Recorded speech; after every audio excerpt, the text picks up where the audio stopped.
특진이들을 세 분이나 모셔봤습니다. 반갑습니다.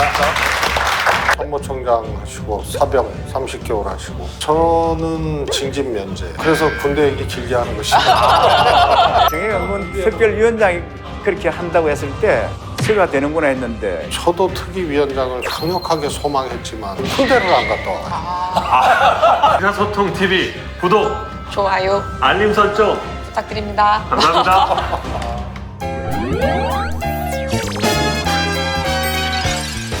대한민국 유일의 본격 정치 예능 의사소통 TV 시작하겠습니다. 원장 주웅입니다.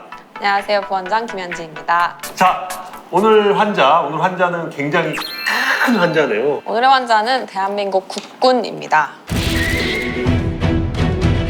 현역 입영 나이를 기준으로 만 18세에서 31세가 대상이고요. 주소는 점점 힘이 들어요입니다. 이제 국군은 국가 방위에 막중한 책임을 지고 있습니다. 헌법 제39조에 따라 모든 국민은 국방의 의무를 지고 병역법 제3조에 따라 대한민국 남성은 병역의 의무를 지게 되어 있습니다. 하트 조사를 아주 잘해왔네, 법조문까지.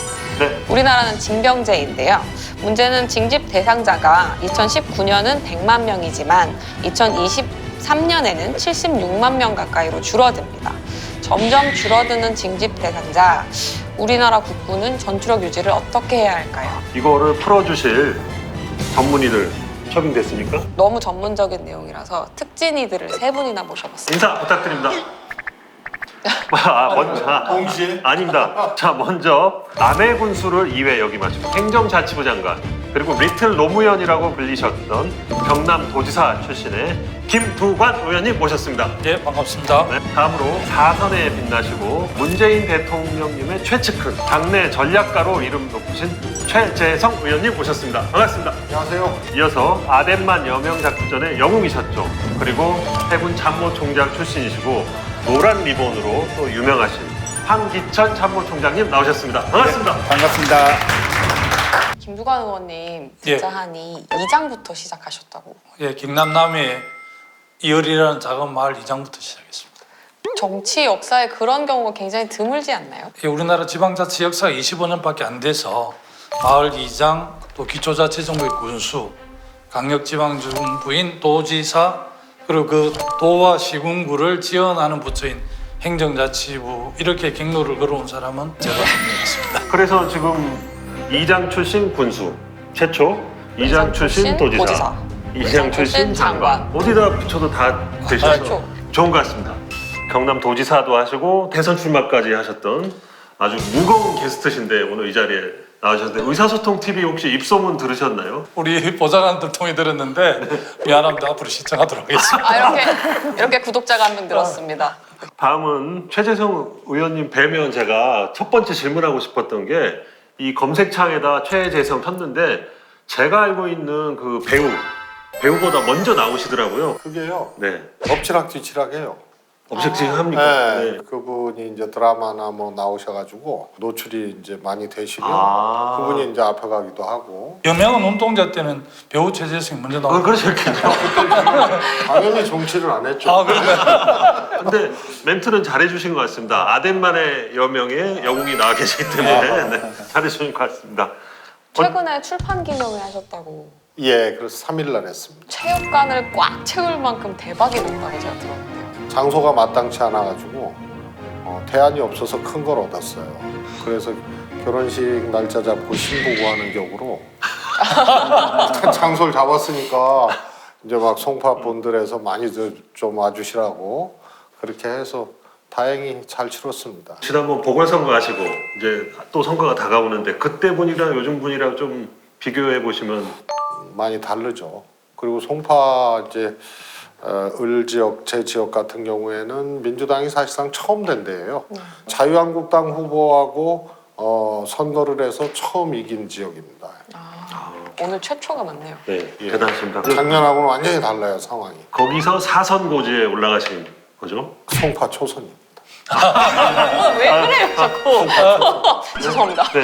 아니, 그러니까 전체 4선 고지 그렇습니다. 이제 송파 초선이죠. 황기철 참모총장님, 처음에 참모총장 모셔가지고 제가 이제 문서를 하나 가져갔습니다. 해군 중위 출신입니다. 오, 네, 제가 그렇구나. 임관 사령장이고요. 제가 해군 중위 출신이라서 해군 참모총장님 뵈니까 막 가슴이 좀 뛰고 그러더라고요. 그래서 오늘 이 자리에 나와주셔서 정말 감사드립니다. 네. 제가 애비역하고 만난 건 처음인데 군에 함께 근무했으면 혼 좀 내었을 건데 지금 보니까 지금 가불 관계가 바뀌었는데 군대 얘기 나오면 밤새니까 벌써 지루합니다. 네, 그래서 지루하지만 이것까지 봐야 됩니다. 그래서 제가 또 문서를 한 개 더 갖고 왔어요. 아, 예. 네, 이거는 그건 안 못- 보여드린 건데요. 그건 못 봤는데. 이게 세월의 이제 제가 이 아, 해군 중위 임관 될 때 네. 상을 받았습니다. 오. 국방부 장관상이라고 야. 여기 국방부 장관상. 이거는 국방부 장관상 1등이야 이거 받습니다. 예. 네, 그래서 제가 이거를 받고 그래서 오늘 정예 강군에 대해서 저는 떳떳하게 아주 잘 아. 얘기를 할 수가 있습니다. 예. 아. 참모총장님께서 다 확인해 주신 내용입니다. 장관님 끄떡거리지 마세요. 군대 얘기 끝없습니다. 아, 예, 군대 나도 가면 안 돼요. 아니 뭐 사병 출신이라 네. 이 총장님하고 또 우리 군의관 중위 출신 군의관님 이야기 들으니까 좀 신기하기도 하고. 김두관 의원님은 병장 만기 전역하신. 예, 30개월. 예. 저는 안 물어봐요. 아 여쭤봐야죠. 네. 참모총장 하시고 사병 30개월 하시고 저는 징집 면제. 그래서 군대 얘기 길게 하는 것이. 아마 민주화 운동 하시는 네, 분. 뭐 저희 세대는 이제 수용 생활 했으면 이제 면제되던 시절. 예. 너무 길게 하지 마세요. 아, 예, 알겠습니다. 한 달 전에 민주연구원이 쏘아올린 작은 공이 있습니다. 모병제 보고서. 파장이 상당히 컸거든요. 정예 강군 특위를 만들었고 김두관 의원님께서 위원장을 맡아주셨거든요. 오히려 총장님 더 전문가시네. 사실 정해강군 다음 준비해볼게요. 특별위원장이 그렇게 한다고 했을 때 제가 되는구나 했는데 우리 욕심나셨어요. 김동완 의원님이 되셔서 김동완 의원님이 참 관운이 좋으시다 제가 이렇게 생각하고 있습니다. 예. 총장님이 이제 현역에 나오신 지 얼마 안 되셨는데 모병제를 주장하면 또 오해하는 사람들이 예. 아, 그럴 수 많아서 있겠네요. 순수한 민간인이 하는 게 더 좋을 것 같아서 아마 예. 당에서 이게 정예 강군으로 가기 위한 여러 가지 제도 개선이나 전력 강화가 있는데 그 중에 모병제도 주요 검토 사안이죠. 네. 김두관 의원님께서 말씀을 하셨지만 모병제만 이제 특별위원회에서 다루는 것이 아니고 군의 이제 작전 체계라든가 또 자산 체계, 운영 체계 이런 것들이 또 전반적으로 검토가 돼야 되고요. 또 거꾸로 정예 강군으로 만들기 위해서는 모병제를 포함해서 또 여러 가지 이제 검토해야 될 사안들이 있으니까 그렇게 조금 그물을 좀 넓게 친 특위가 좋겠다 해서 당에서 그렇게 하기로 한 거고요. 저도 특위위원장을 강력하게 소망했지만 속으로. 근데 아예 검토 대상에도 안 올라간 게 군대를 안 갔다 와가지고. 제가 또 속으로 혼자 강력하게. 그러나 군대 안 갔다 왔어도 내가 국가기용을 하고 있는데. 훌륭하게 하고 있는데 그런데 역시 이거는 일고의 가치도 없이 문턱도 문지방도 밟아보지도 못했습니다. 그래서 훌륭하신 또 우리 김두관 30개월 만기제 대안. 예, 김진표 의원님 이렇게 위원장 하시고 또 위원들이 또 잘 구성이 돼서 잘 하리라고 생각합니다. 정예 강군이라는 것이 어떤 것이고 이게 왜 필요한지를 좀 말씀을 해주십시오. 이라크전을 보면 이라크 군대는 한 110만 정도 되고 미군은 뭐 13만인가 됐는데 이라크전에서 거의 뭐 토마호크 미사일 이런 걸 쏴서 거의 초토화되잖아요. 지금 전쟁은 병력 수무리수로 하는 게 아니라 첨단 무기 또 정보전 이런 걸로 하는 걸로 양상이 바뀌기 때문에 그래서 이제 국방계획 2020에도 군 숫자를 줄이지만 훨씬 더 정예화하는 걸로 되어 있거든요. 그 과정이 있습니다. 이 모병제든 뭐 이렇게 가기 위해서는 굉장히 준비 기간이 많이 필요합니다. 그래서 지금 시작해야 되기 때문에 주장하는 것이죠. 야당 쪽에서는 뭐 시기상조론을 이야기하고 돈 없는 가난한 자녀들만 간다 이렇게 가짜 뉴스를 퍼뜨리는데 전혀 그렇지 않습니다. 정예 강군으로 가야만이 튼튼한 안보를 지킬 수 있습니다. 네, 총장님, 토마호크 미사일 해군 예, 소유죠. 우리나라는 그런 거.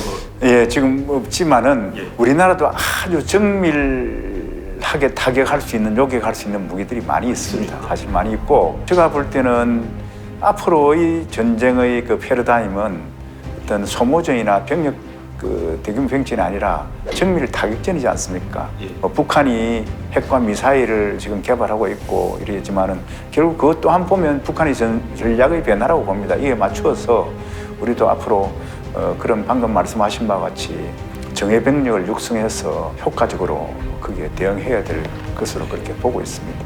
정해강군 특위 설치하고 나서 최재성 의원님께서 인터뷰하신 거 제가 봤거든요.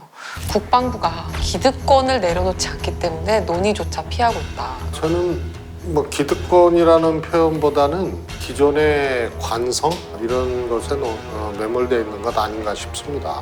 아마 다 알 거예요. 현대전은 네트워크전이고 눈 감고도 할 수 있는 병사들이 필요한 거거든요. 그런데 우선 징병제를 하게 되면 복무기간을 5년, 6년 할 수가 없잖아요.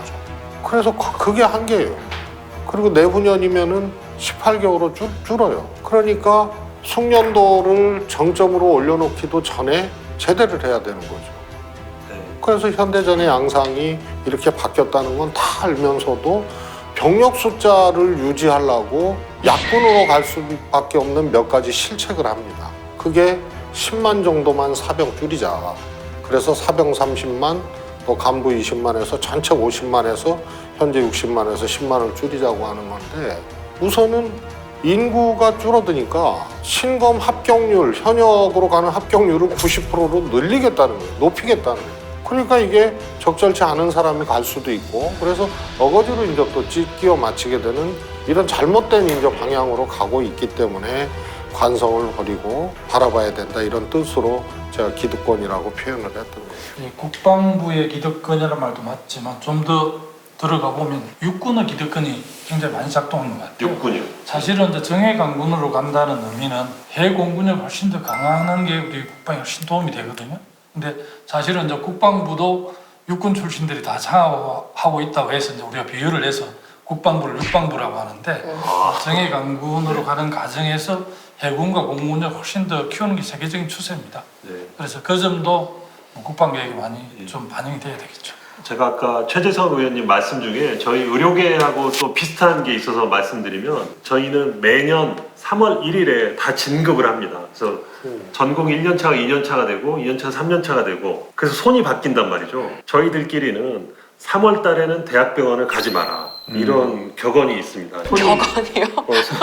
손이 막 바뀌어가지고 네. 그때 가면은 어제까지는 인턴이던 사람이 오늘은 레지던트가 돼 있고 어제는 손이 서툴다라는 그쵸. 얘기입니다. 네. 이제 그게 매년 그때 바뀌니까 바뀌고 한 달 내지 두 달은 이제 익숙해지는 과정이죠. 근데 군에서 18개월 만에 바뀌게 되면 열심히 해서 이제 좀 사격술 좀 해놨는데 제대해버리는 그런 거 아닙니까? 전방에 전차 사고 났을 때 예. K1 전차가 아마 30억 정도 되는데 이 시중에 3천만 원짜리 승용차는 200만 원 월급받는 운전수가 운전을 하는데 네. 30억짜리 전차는 50만 원, 40만 원 받는 사병이거든요. 그리고 사고가 많이 나거든요. 그러네요. 숙련도 예. 미비로. 그래서 그런 것도 정예 강군으로 가기 위해서 숙련된 그 좀 복무 기간 일정 정도 보장되는 보사관이라든지 좀 장기 복무할 수 있는 사람들이 운용해야 되는 게 사례로 나와 있습니다. 그래서 결국은 모병제를 통해서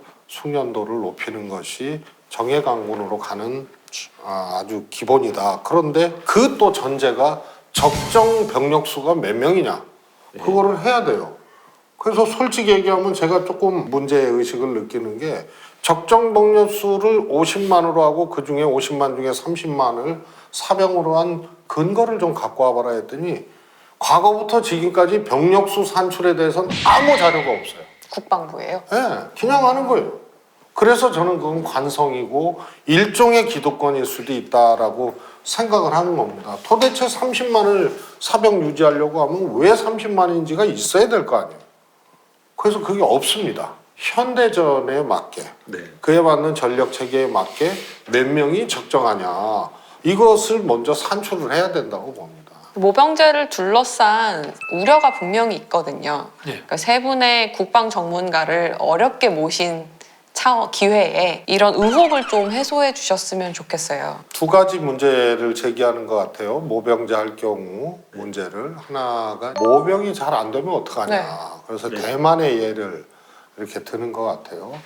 그래서 대만과 같은 경우에는 인구에 비해서 모병 숫자를 너무 많이 한 거가 원인인 것 같아요. 그 다음에 이제 가난한 사람만 가는 거 아니냐. 부자는 안 간다.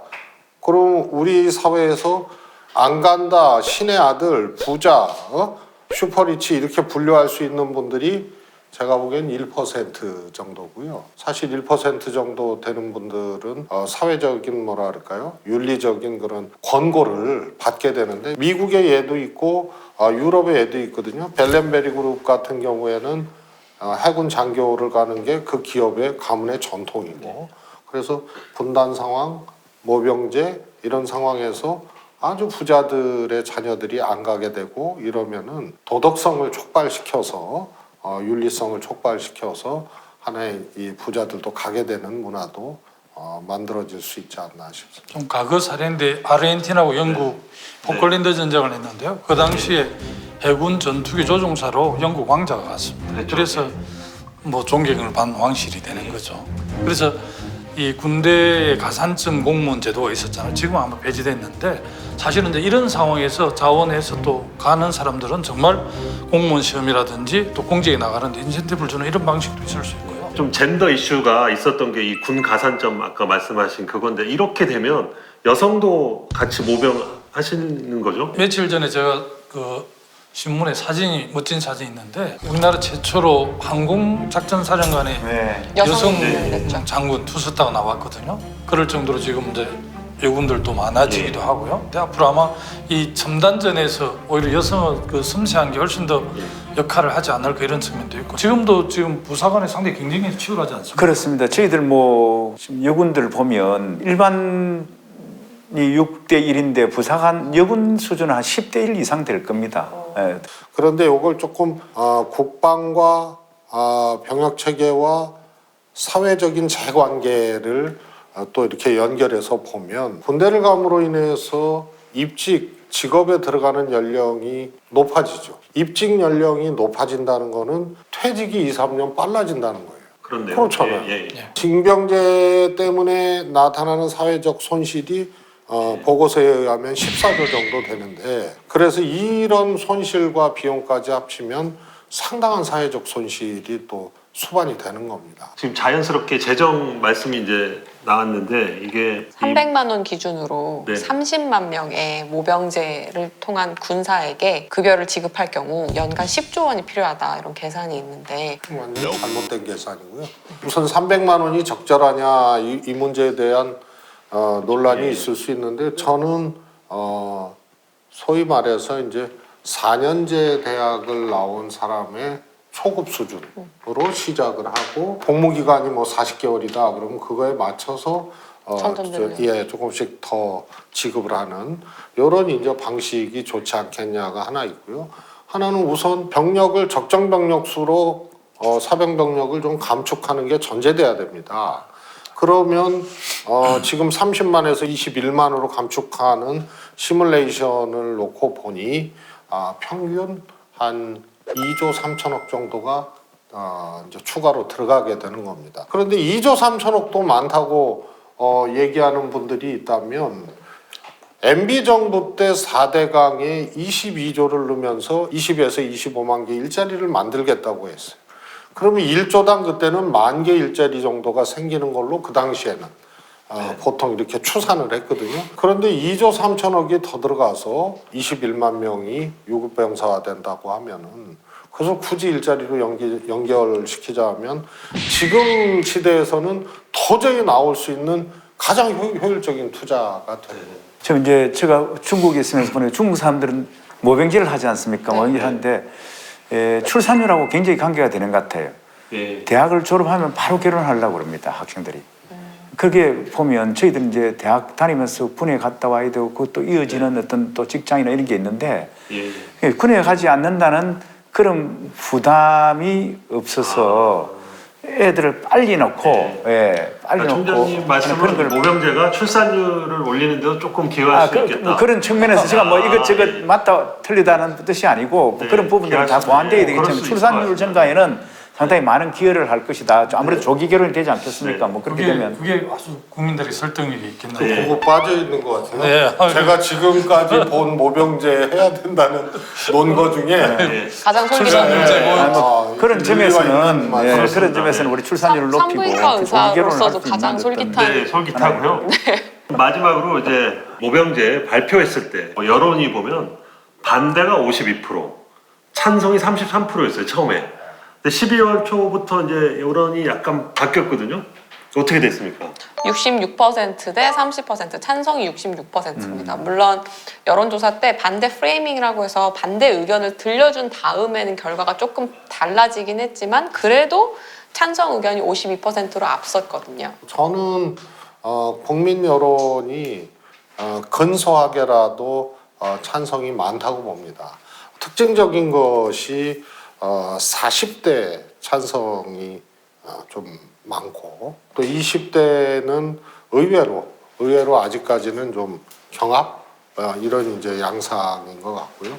당연히 이제 65세 이상은 또 이제 반대가 많고 그래서 전반적으로 그러니까 20대부터 50대 초반까지 이렇게 좀 고루 찬성이 나타나는 거기 때문에 꽤 안정적인 찬성 구도라고 봅니다.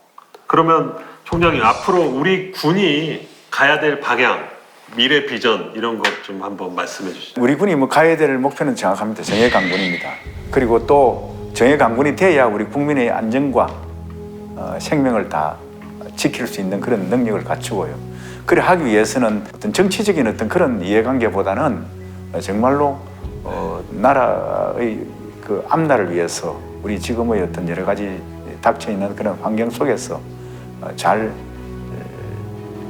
만들어졌으면 좋겠습니다. 나오신 김에 우리 총장님 이번에 진해에서 진행하고 계신 거 잠깐 뭐 홍보 좀 해주시죠. 험지 출마를 앞두고 계신데요. 진해는 제가 그 태어나고 거기서 사관학교까지 다니고 또 대부분의 군 생활을 진해에서 했지 않습니까? 그러니까 지역의 현실에 대해서도 또 많이 보고 있을 거예요. 근데 나와서 이제 민간이 돼서 이렇게 보니까 내가 생각했던 옛날의 진해하고 지금 진해하고 많이 달라져 있는 겁니다. 첫째 이제 통합이 한 10년 정도 창원시로 통합되고 난 다음에 자존심도 많이 낮아졌고 발전도 더뎌졌고 뭐 정치인들이라는 게 선거인들 많은 곳에다가 예산을 많이 투입하지 그렇죠. 않습니까? 그러다 보니까 진해가 해군의 도시인데도 불구하고 또 여러 가지 지역의 경제도 또 여러 가지 조선소라든지 이런 부분들도 여러 가지 어려워지고 하니까 상당히 진해 시민들이 느끼는 소외감이 큰 것 같습니다. 그걸 좀 제가 해결해 주려고 출마라. 앞으로 준비를 하고 있습니다. 야, 내년 4월이죠. 그때 벚꽃 때 아름답게 구경하시기를. 아덴만의 영웅에서 진해의 영웅으로 거듭나시기를. 저는 이제 김포갑은 우리 당이고요. 김포울은 자유한국당이 하고 있는데요. 김포 주요 행사에 제가 4번째 인사를 하거든요. 예. 시장 인사하고 시의회 의장하고 재선한 김포울의 자유한국당 의원이 하고 나는 4번째 하는데 제 소원이 내년에 김포 주요 행사에 3번째 인사하는 게 소원입니다. 재선. 올 지역의 후배가 초선되면 전 재선이 되고 3번째. 그럼 궁금한데 또 최재성 의원님은 송파는 초선인데 4선 의원이시면 몇 번째로 인사하십니까? 저는 단체장 다음에 야, 그러니까 의원으로 보스. 처음 네. 하시는 거예요. 지역마다 좀 오전 서열이 다릅니다. 저는 뭐 그 전에 제 지역구가 남양주에서 이제 3선하고 작년에 이제 송파에 중간에 들어왔잖아요. 험지 중에 험지죠. 네. 거기도. 그래서 뭐 열심히 하는 수밖에 없죠. 네. 그래도 자신 있으시죠? 뭐 김두관 장관님이 선수 높이는데 네. 제가 또 4년 또 이 떨어져 갖고 쉬면 이제 3선 4선 되고 큰 차이 안 다음에 한 5년 후에 한 번 또 떨어지면은 그때는 선수가 똑같아져요. 그래서 그거 못 본다. 먹차는 줄이 총장님, 총장님 내년에 21대 되시면 초선이고 저는 재선이십니다. 참고해 주십시오. 벌써부터 서열 정리를. 이제 진단과 처방의 시간입니다. 점점 힘이 든다는 우리 국군. 진단은? 의학용어로 사쿠피니아라고 근감소증, 그러니까 근육이 줄어드는 상황이죠. 노화의 일종입니다. 이 근감소증에 대한 치료, 과거에는 우리가 뭐 그야말로 그냥 가서 턱걸이 100개 해, 푸시업 100개 해 이렇게 진단. 운동을 해라. 근육의 양을 늘려라. 그렇죠. 그랬지만 치료가 이제 이렇게 되었지만 지금보다 과학적으로 네. 뭐 영양부터 휴식 그리고 운동 그리고 뭐 인바디로 이렇게 체질량 분석도 해가면서 또 과학적인 훈련 방법으로 근육의 질을 개선하는 것으로 그렇죠. 양을 그렇게 늘리는 것도 중요하지만 질을- 질긴 근육의 질을 높이는 것도 중요하다. 네, 그렇게 처방을 내리도록 하겠습니다. 우리 국군 체질을 개선해야 한다. 정예 강군으로 나아가야 한다. 저희 처방에 대해서 동의하십니까? 네, 동의합니다. 참모총장님 동의하십니까? 이렇게 뭐 훌륭한 분이 동의한다니까 제가 최재성 의원님 진진 면제자는 당연히 따라갑니다. 세 분의 쟁쟁한 전문가께서 다 동의를 해주셔서 잘 내려진 것으로 하고 저희가 이제 정예 강군을 위해서 꼭 해야 될 저희가 노력해야 될 거를 하도록 하겠습니다. 의사소통 TV 구독, 좋아요 알림 설정 부탁드립니다. 감사합니다.